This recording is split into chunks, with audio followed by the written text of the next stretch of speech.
Cricket అభిమానులను ఉర్రూతలూగించడానికి మరో mega tourney సిద్ధమైంది. రేపటి నుంచి టీ20 వరల్డ్ కప్ ప్రారంభం కానుంది. ఈ మహాసమరానికి అమెరికా, వెస్టిండీస్ ఉమ్మడి ఆతిథ్యమిస్తున్నాయి. మునుపెన్నడూ లేని విధంగా ఈసారి 20 జట్లు బరిలోకి దిగుతున్నాయి.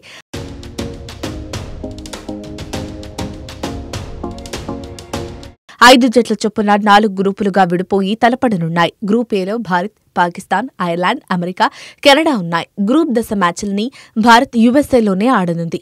న్యూయార్క్లోని నాసా కంట్రీ ఇంటర్నేషనల్ స్టేడియం వేదికగా ఆడనుంది. జూన్ 5న ఐర్లాండ్తో టీమిండియా తమ తొలి మ్యాచ్ ఆడనుంది. ప్రపంచమంతా ఆతృతగా ఎదురుచూస్తున్న భారత్-పాక్ మ్యాచ్ జూన్ 9న జరగనుంది. జూన్ 12న అమెరికాతో, జూన్ 15న కెనడాతో రోహిత్ సేన ఆడనుంది. కెనడా మ్యాచ్ మినహా న్యూయార్క్ వేదికగానే భారత్ అన్ని మ్యాచుల్ని ఆడనుంది.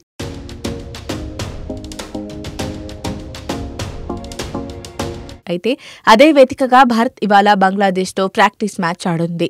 పిచ్ వాతావరణ పరిస్థితులకు అలవాటు పడుతూ తుది జట్టు కూర్పును సిద్ధం చేయాలని టీమిండియా భావిస్తోంది. కాగా ఇవాళ రాత్రి 8 గంటలకు ప్రారంభమయ్యే ఈ వార్మప్ మ్యాచ్కు స్టార్ క్రికెటర్ విరాట్ కోహ్లీ దూరమయ్యే అవకాశాలున్నాయి.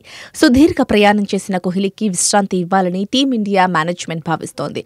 గురువారం పయనమైన కోహ్లీ నిన్న అమెరికాకు చేరుకున్నాడు. కోహ్లీ హోటల్కు చేరుకున్నాడు. సుదీర్ఘ ప్రయాణం అనంతరం అతను విశ్రాంతి తీసుకుంటాడని బీసీసీఐ అధికారి ఒకరు తెలిపారు. ఐపీఎల్లో ప్లేఆఫ్స్ ముగిసిన అనంతరం కోహ్లీ ఆటకు విరామం తీసుకున్నాడు. భారత ఆటగాళ్లతో కాకుండా ఒంటరిగా యూఎస్ఏకు వచ్చాడు. ఐపీఎల్ 2024లో కోహ్లీ సూపర్ ఫామ్లో ఉన్న విషయం తెలిసిందే.